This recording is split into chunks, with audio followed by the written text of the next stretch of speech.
eu vou apresentar alguns passos fundamentais na construção de um projeto de modificação de comportamentos em excessos para mais ou para menos, que buscam amenizar, que buscam melhorar as dificuldades, o sofrimento, os excessos comportamentais de meninos e meninas com autismo.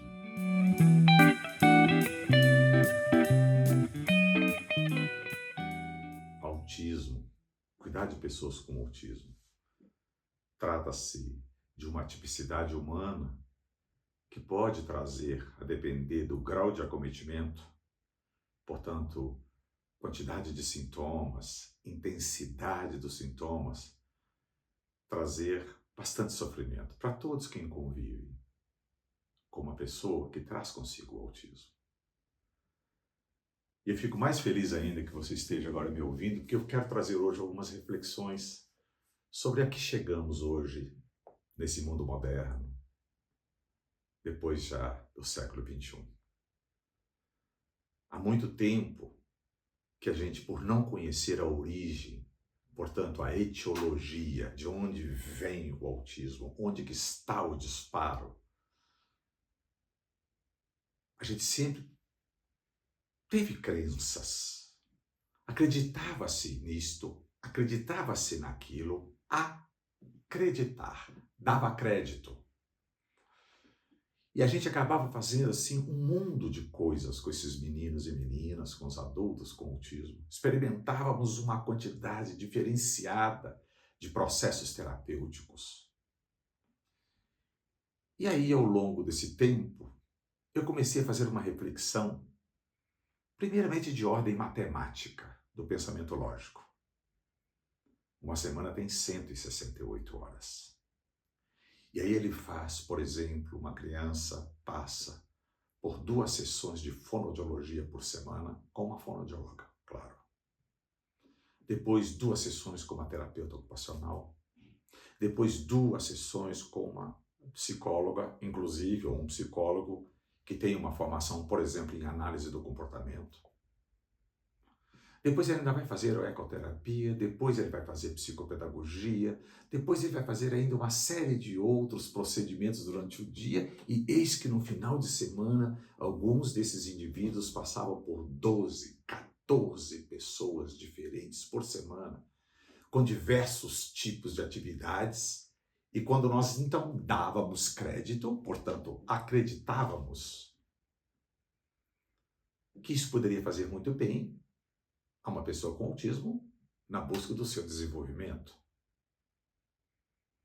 E eis que ao longo desse tempo eu cuido de pessoas com autismo há um pouquinho mais de 47 anos, passei por tudo isto. E a gente vai amadurecendo com a prática clínica do dia a dia, com a busca do entendimento através de pesquisas randomizadas, tecnicamente elaboradas, buscando não só dar crédito, portanto acreditar, mas também verificar a qualidade e, evidentemente, a eficiência desse trabalho, desse convívio, dessa busca da amenização dos sintomas. E agora, então, na modernidade, entendo eu que nós estávamos em certas situações equivocadas. E foram essas reflexões desses últimos 20, 25 anos que eu, ao longo do tempo, fui observando que nós precisávamos aperfeiçoar. Nós precisávamos buscar uma qualidade de resultado que nos confortasse e também confortasse a pessoa com autismo, assim como as suas famílias e todos os convíveres. A professora, a vovó, o irmão, a irmã. E eis que com este amadurecimento, de uns 8, 10 anos para cá, culmina então com uma proposta de conduta que entendo eu melhor elaborada, buscando então um aperfeiçoamento na eficácia, na eficiência. E o que entendo de eficácia e eficiência? A amenização do sofrimento humano. A amenização dos desarranjos de condutas, dos desarranjos comportamentais, e esses desarranjos que hoje nós traduzimos como excessos comportamentais, que eles venham então a ser amenizados. E eu conscientemente uso a terminologia amenização, porque se nós não conhecemos até hoje a origem, portanto, a etiologia, a causa do autismo, como eu posso buscar a cura se nem o início, o disparo, eu tenho conhecimento? Então, usando dos preceitos mais elementares da ciência do comportamento, das neurociências, é que estamos, então, hoje claramente observando que um novo paradigma de conduta pode sim chegar a este resultado, que é a amenização de excessos comportamentais. Vamos então agora conhecer o passo a passo neste entendimento?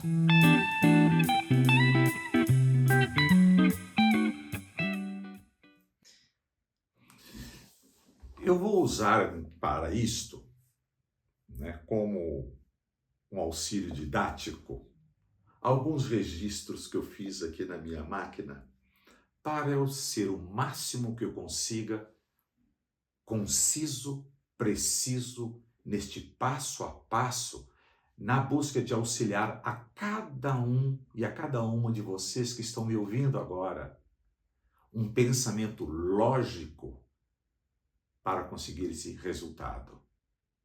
Eficácia, amenização dos excessos comportamentais.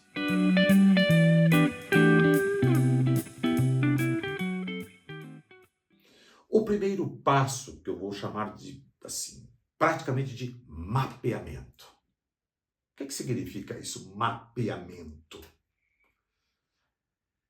Uma pessoa que tem o autismo e algumas patologias correlatas, ela não apresenta um sintoma, até porque o diagnóstico do transtorno do autismo não se dá por um sintoma, se dá por um conjunto de sintomas, inclusive que vem do grego síndrome, do grego conjunto de sintomas, conjunto de atipicidades.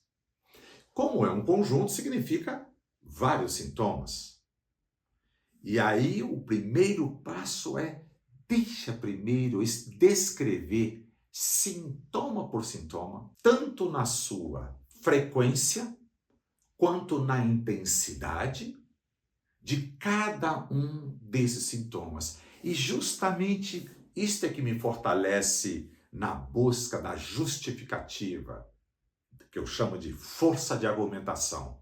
O porquê desse mapeamento, porque só pelo fato de eu começar a observar tecnicamente e descrever os sintomas por sintomas e frequência e intensidade, eu já posso, através dessas observações, já começar a compreender que esses excessos comportamentais, e muitas vezes, eles se dão de formas, na frequência e intensidade, diferentes ao longo do dia.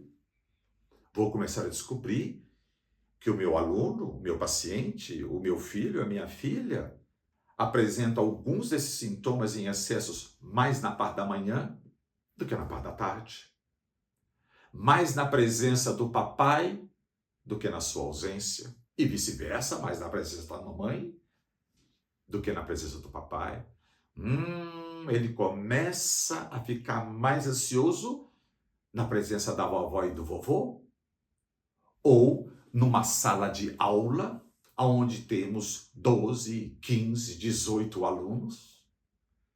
E posso chegar até depois de uma análise bem apurada, que justamente quando numa sala de aula, estou dando um exemplo para esse entendimento do mapeamento, que de repente ele vai produzir mais excessos comportamentais numa sala de aula, principalmente quando são atividades que requerem mais movimento, mais barulho, mais movimento em geral, de uma confusão, no caso para ele, de repente não é para um outro indivíduo comum, um coleguinha comum.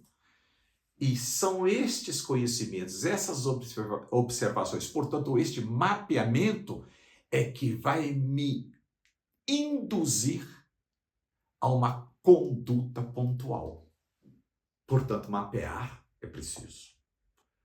Hoje nós já sabemos que não dá para trabalhar todos os sintomas de uma única só vez, porque esse conjunto de sintomas, inclusive, quanto maior for o número de sintomas que eu observo, e com isto, maior também a intensidade, mais difícil para mim trabalhar com este conjunto de sintomas de uma única vez. Eu vou me perder. E por quê? A sensação de nós nos sentirmos perdidos nos inunda.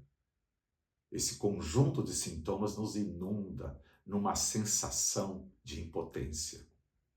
E se eu vou trabalhar com uma criança, vou conviver com um filho, uma filha, com um conjunto de sintomas e tentar amenizar todos de uma vez, fui observando ao longo do tempo essa sensação de impotência, principalmente nos meninos e meninas mais invasivos. E aí não é possível trabalhar assim. Aí, claramente, a nossa eficácia, a nossa eficiência não vai ser vencida.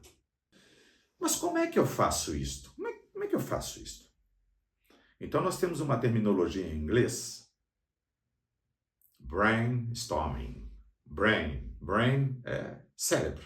Storming é tempestade.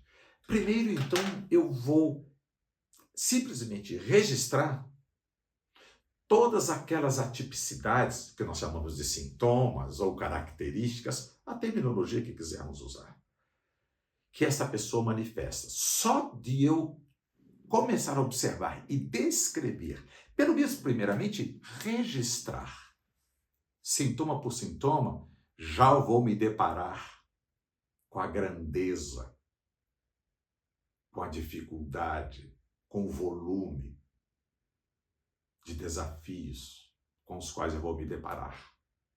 Então, já esse primeiro passo já nos induz, não é, a centrarmos-nos em um por um. Eu saio do genérico e vou centrar-me. Aí vamos para um terceiro ponto. E qual é esse ponto? Aprenda a fazer escolha. Que escolha? Olha, o menino não come direito, o menino tem insônia, o menino não mastiga bem, olha, ele é autolesivo, ele é agitado, ele não mastiga bem, ele não fala. Vocês estão percebendo? Vocês que estão agora participando aqui comigo dessa reflexão, percebem? Viram um conjunto de dificuldades que é justamente isto que vai nos inundar nessa sensação de impotência, porque essa impotência é maior do que eu. Por isso que eu proponho, aprenda a fazer escolhas. É um ponto fundamental neste primeiro passo. Que escolhas? Aqueles sintomas que você, que a mamãe, que a psicóloga, o médico, a titia, entendem que são aqueles que mais interferem na vida da pessoa, na busca da sua autonomia. Autonome.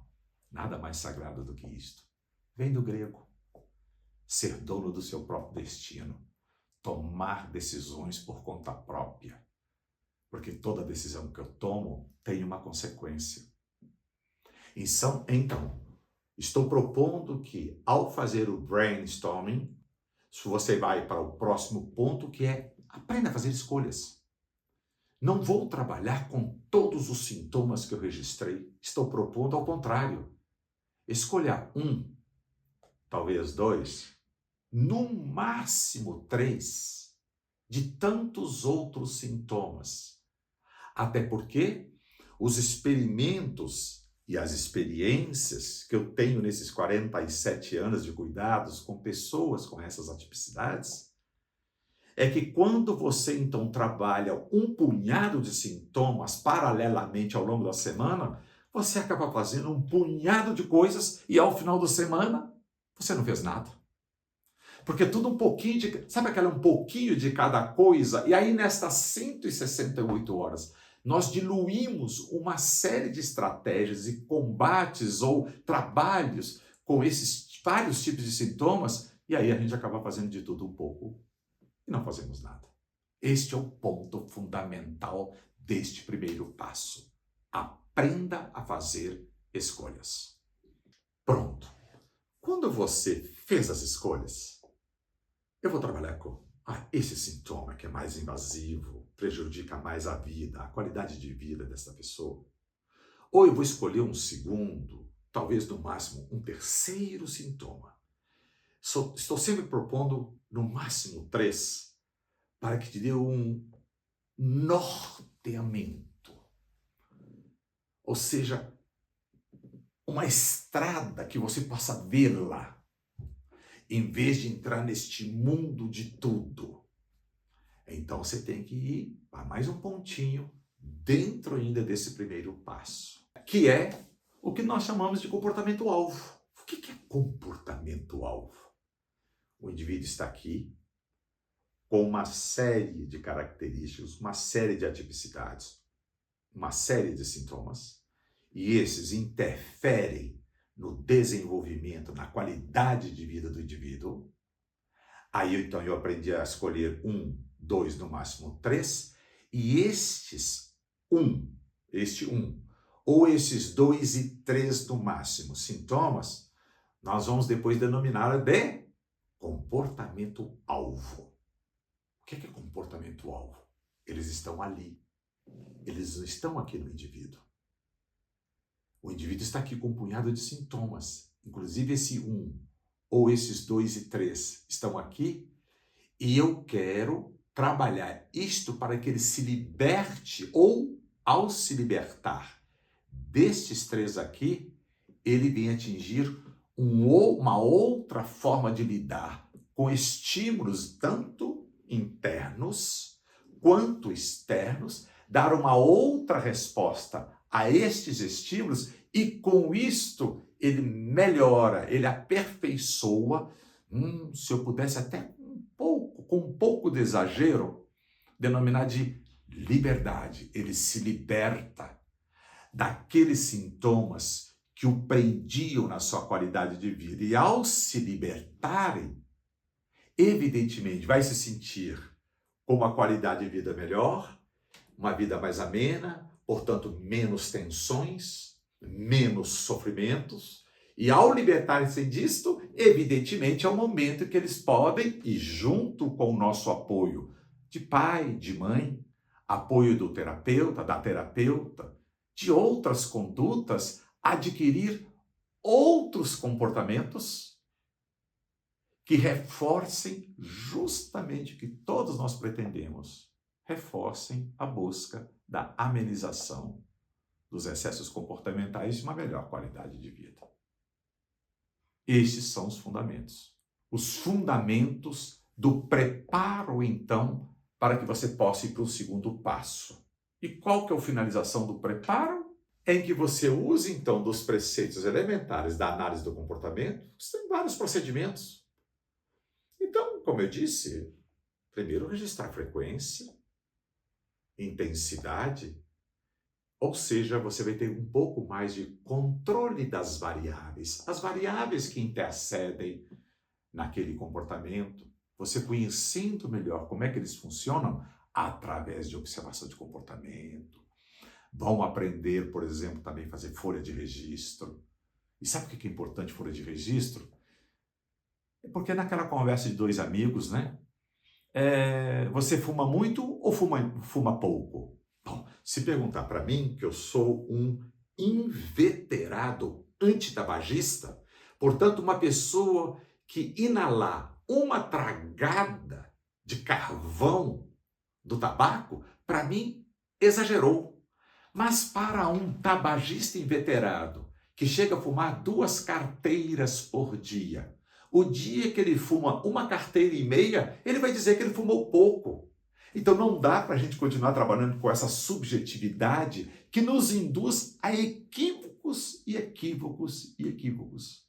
E aí a ciência do comportamento, através, por exemplo, de um dos instrumentos, que a folha de registro, ela vai te indicar claramente quais são os momentos em que a pessoa, por exemplo, manifesta X ou Y sintoma a mais ou a menos, mais intensivo ou mais frequente ou menos frequente. Não é eu achar que, ele de noite ele fica mais ameno, eu acho que. Aí nós não podemos ficar achando as coisas.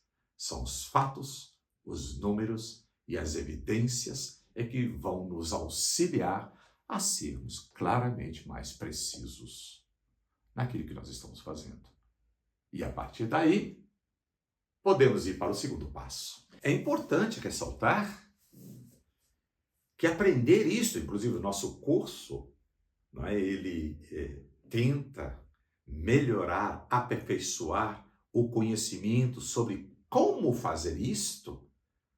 E se uma pessoa quer trabalhar, um papai, uma mamãe que só tem 2º grau, 1º grau de instrução, poderá fazer esse trabalho se ele entender intensivamente estes passos que, no rigor dos rigores, são simples. Basta treinar. Ele entender, primeiro eu tenho que fazer frequência. E aí o curso Norteando Condutas pode ajudar um pouco mais quando a gente tratar as minúcias destes pontos. Uma mamãe pode fazer isso. Eu já tenho eles e eles exemplos na minha vida clínica. Vovó, observando agora o seu netinho. Doutor Facion falou que eu posso, é só fazer risquinho. 1, 2, num espaço de tempo, em situação X, ele bateu 4 vezes no rosto. Pronto, ela não vai falar mais assim, doutor, ele fica batendo no rosto. Mas todos nós sabemos que bater uma vez no rosto é uma coisa, e bater 10 vezes no rosto num curto espaço de tempo é um outro evento. Induz a nós um cuidado, uma atenção e uma tensão muito mais elevada. E quando eu aprendo esses passinhos pequenos, esses pontos pequenininhos, dentro desse primeiro passo, eu me aproprio de mais segurança. E aí eu paro de achar, eu acho. A gente não acha nada. Pense nisso. E aí nós poderemos ir para o segundo passo.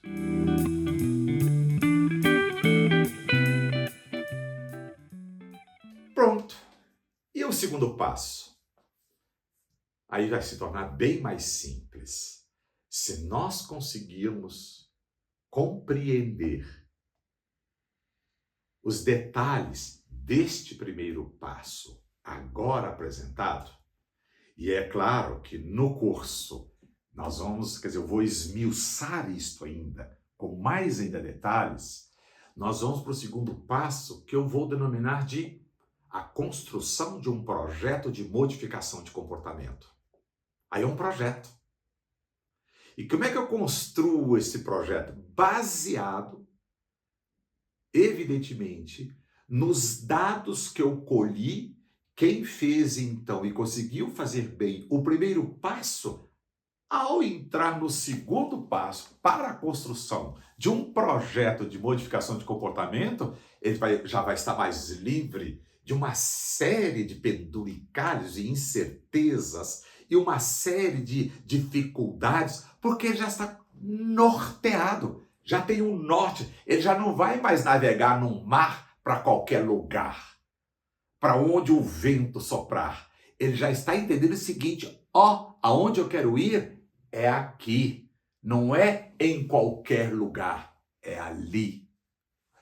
É por isso que eu gosto muito da semiótica, que eu defino a palavra, uma terminologia com mais precisão, ou pelo menos busco fazer isto. E este norte, ele tem que ter a sua justificativa. E a principal delas é amenização de sofrimento. Amenização de atitudes, de comportamentos, de pensamentos que nos aprisionam e nos levam a um sofrimento e atrapalham a nossa vida. Até porque quando a gente está em situações dessas vulneráveis, então o seu filho, o seu paciente, o seu aluno está agitado, está confuso, se autolesa, ou ele machuca uma outra criança, ou ele não fica sentado a uma mesa para aprender algo, e aí não só ele está angustiado, como ele angustia quem está cuidando dele naquele momento. E aí a atmosfera toda fica muito pesada. A partir do momento em que eu tenho esses dados advindos do primeiro passo, que são mais concretos, em que eu acho menos e tenho mais dados visíveis, palpáveis, calculáveis, é claro que eu vou me sentir já menos inseguro para essa caminhada a esse segundo passo, construir um projeto de modificações de comportamento. E este projeto, que a própria terminologia está dizendo, primeiro é um projeto, e outra, modificação.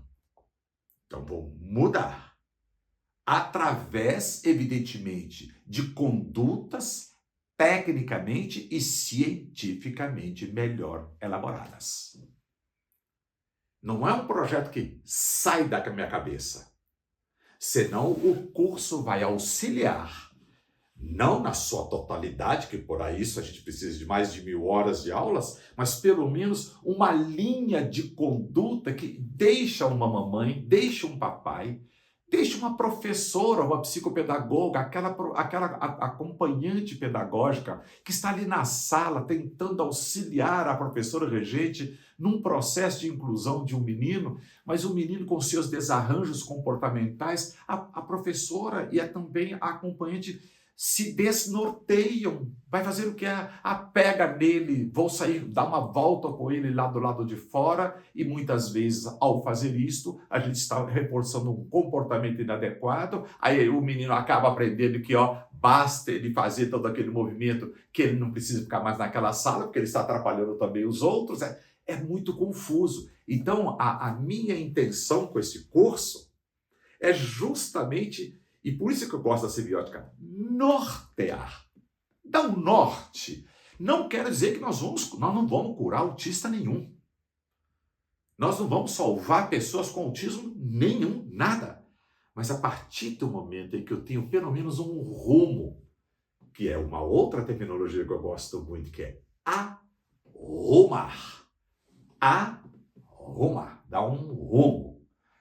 Aí nós nos sentimos um pouco menos inseguros nas condutas que a gente pode construir baseado nesse projeto. Então, nesse segundo passo, nós vamos dizer assim, tratar dos pontos por pontos que estão lá dentro, perdoe-me, de ponto por ponto que estão dentro do segundo passo, como eu construo um projeto de modificação de comportamento, mais uma vez, baseado na ciência do comportamento.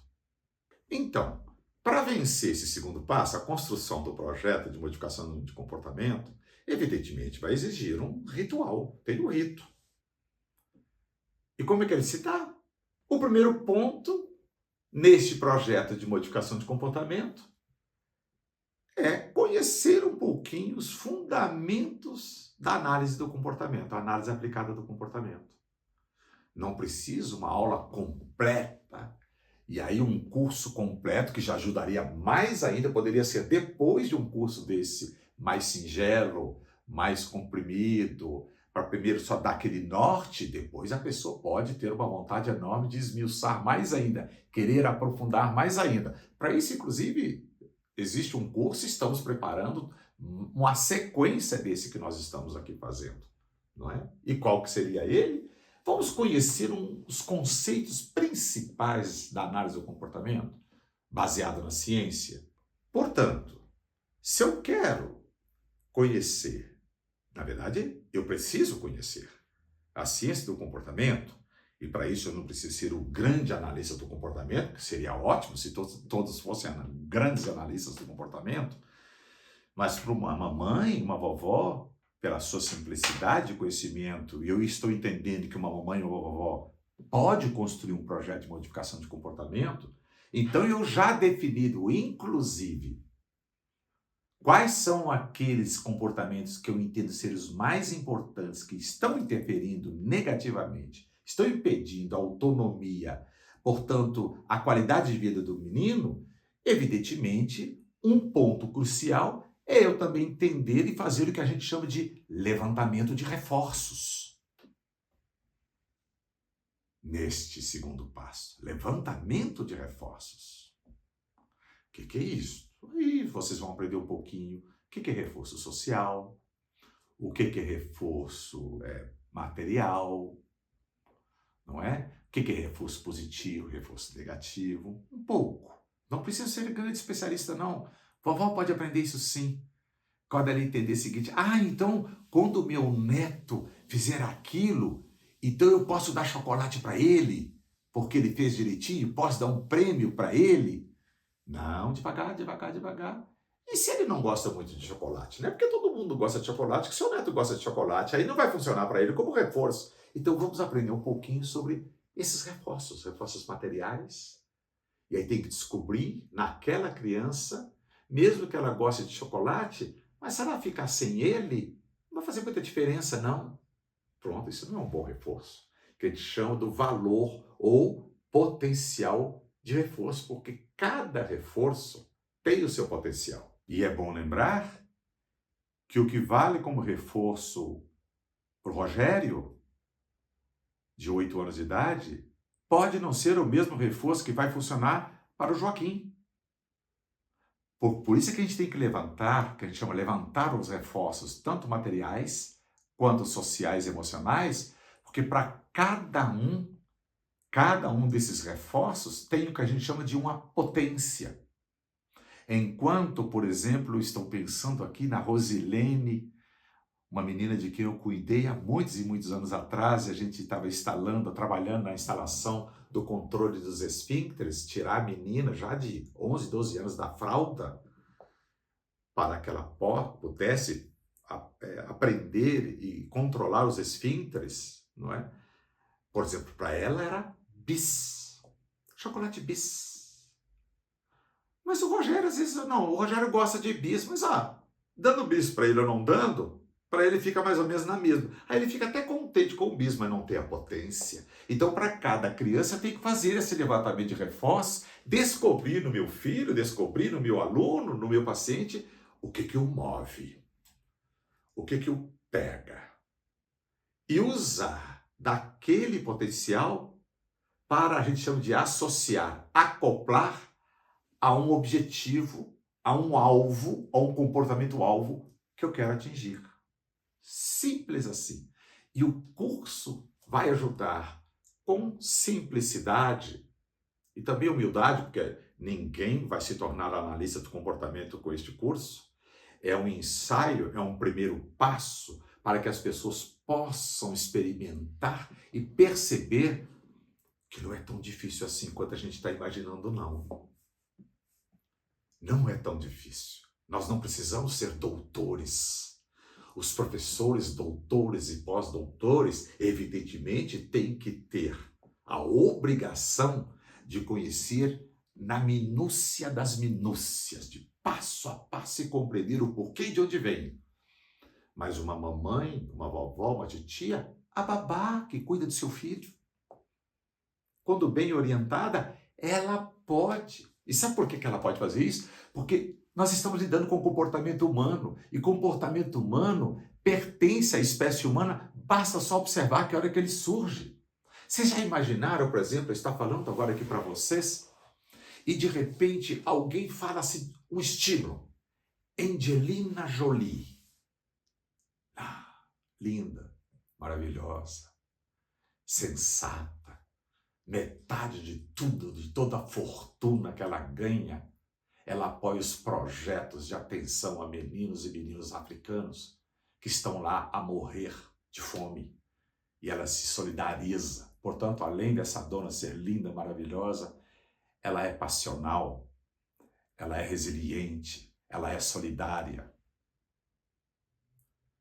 Veja, só de pensar no nome moveu.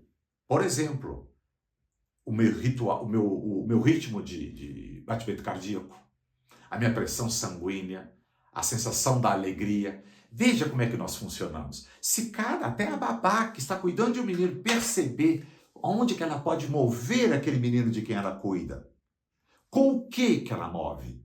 E nós temos entre nós, cada um de nós, humanos, temos algo que nos move. Não são as mesmas coisas. Eu estava dizendo que se chocolate para um dá até água na boca e até a criança começa a produzir saliva, talvez para um outro não. Então, por isso que para cada um, basta eu ficar mais atento para descobrir quais são aqueles reforços que funcionam para aquele menino ou para aquela menina. E cada um tem o seu conjunto.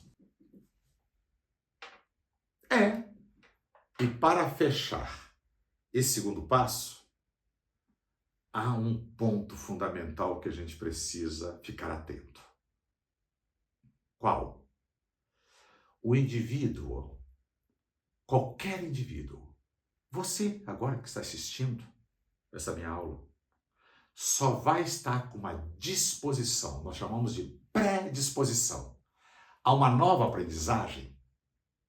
Portanto, reagir melhor a um estímulo e a um outro, se as condições clínicas deste indivíduo estiver num equilíbrio mais homeostático, quer dizer, na homeostase, num ponto de equilíbrio das sensações, do pensamento e das reações aos estímulos que o envolvem, estímulos internos e externos. E quais são esses pontos? Primeiramente, um indivíduo que não dorme bem, no outro dia ele não vai funcionar bem. Então você só pode trabalhar com o indivíduo se primeiro você regulariza o comportamento de sono dele.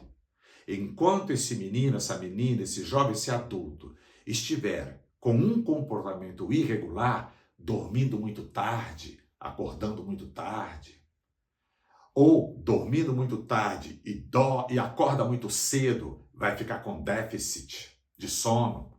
É claro que no outro dia, qualquer pequena irritação já vai surtar o balde. Já vai entrar em excessos comportamentais. Portanto, um ponto fundamental da condição humana de ter um equilíbrio, uma vida mais saudável, regularização do sono.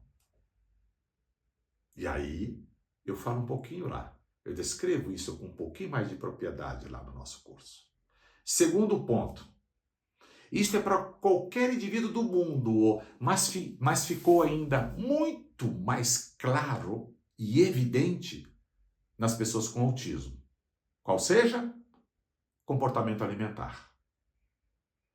Um indivíduo que vive de alimentos industrializados, que contenham altos teores de corantes, de conservantes, açúcares, sal e etc., etc., evidentemente vai apresentar algumas irritabilidades, o que a gente vai chamar de hipersensibilidades. E quando nós entramos no mundo do autismo, aí fica muito mais claro e evidente. Sabe o que eu vim observando? Sabem vocês o que eu vim observando agora, vamos dizer, nesses últimos 15, 20 anos?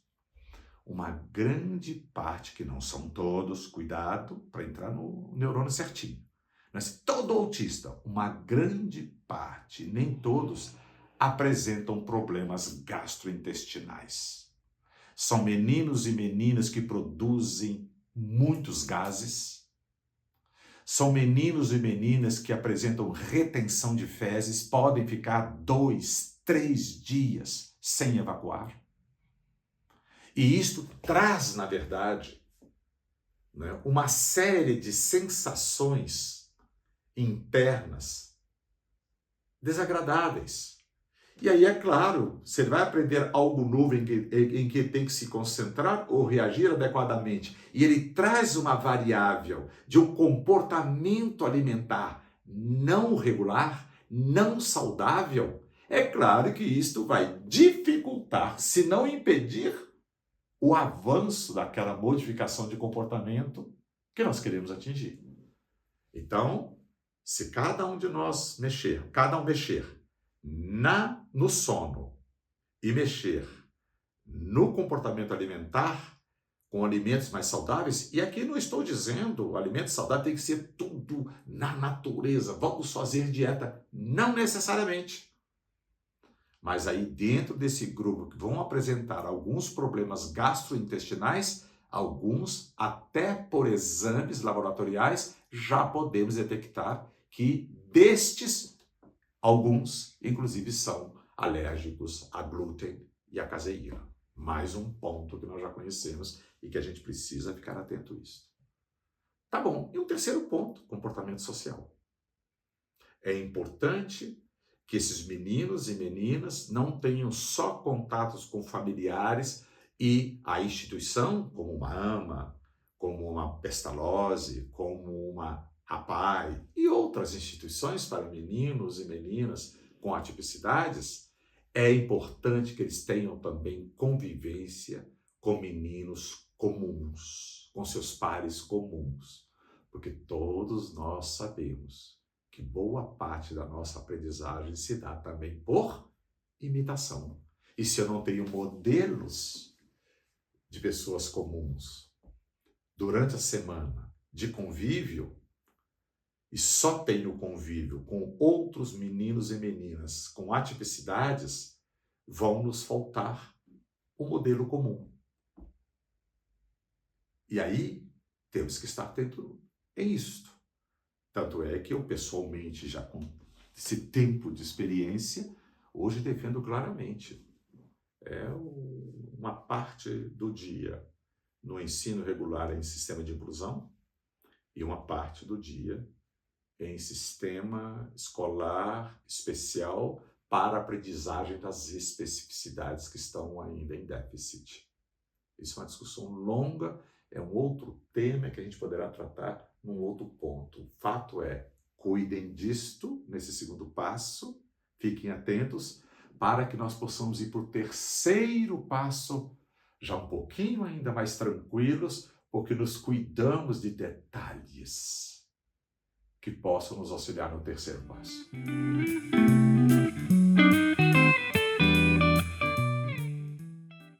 Vencido estes dois, de 4 passos, nós já estamos em 80% do trabalho feito, do nosso dever cumprido. Por quê? Porque agora o terceiro passo é a aplicação do projeto. Mas por que terceiro e depois quarto, professor? Porque quando você vai para a aplicação do projeto, este projeto é experimental. E sabe por quê? Porque ao longo do tempo da aplicação, o que vai acontecer?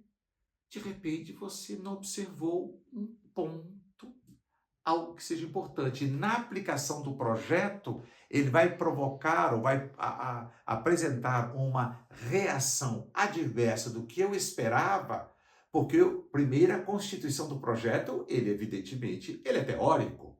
Porque eu montei o projeto e quando eu vou para a prática, vai haver a necessidade do que eu chamo de ajustes.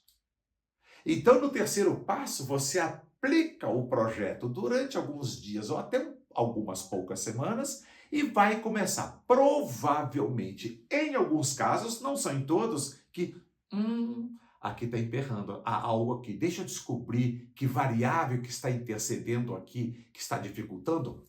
Por exemplo, é quando vovô e vovó chegam e nós todos sabemos que vovós e vovôs são danados para estragarem a educação dos seus netos, salvaguardando exceções. São exceções, não é a regra.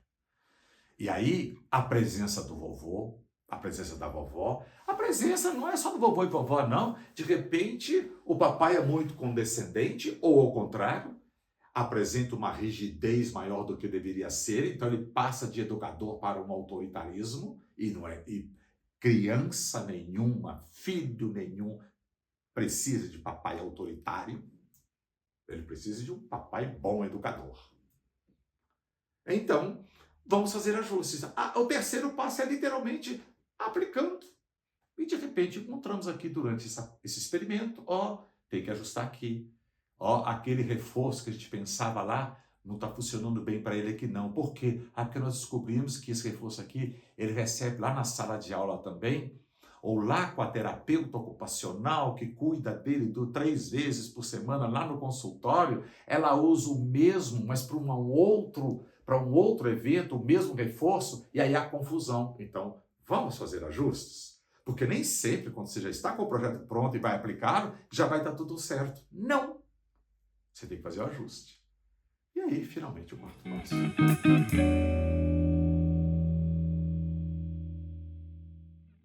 E aí sim, então, qual é o quarto passo? A definitiva aplicação do projeto e já a busca clara e definida para atingir o comportamento-alvo que nós queremos. Instalação de um comportamento que o liberte mais ou eliminação de um comportamento que estava trazendo prejuízo para ele. Agora é só o registro e a frequência. A frequência e intensidade do projeto. E aí, é claro, que é o ponto em que nós aumentamos substancialmente aquilo ou seja, a meta que queremos atingir, o objetivo que queremos atingir. A amenização dos excessos comportamentais. E quando eu falo de excessos, é sempre bom lembrar, hein? Excessos para menos também.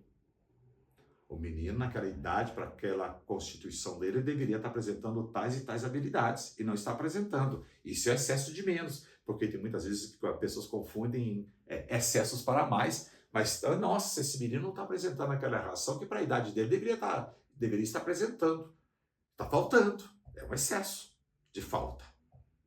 Então, no quarto passo, é agora observar, até já calcular, a depender se a gente faz bem os deveres de casa no primeiro, segundo e terceiro passos. Quando chega no quarto, você já pode até calcular quanto tempo você vai precisar para atingir definitivamente o alvo. Um artigo que eu publiquei em 1990 descrevia um caso de instalação do controle dos esfíncteres numa menina que tinha síndrome de Angelman. Eu falo sobre este caso passo por passo no nosso curso.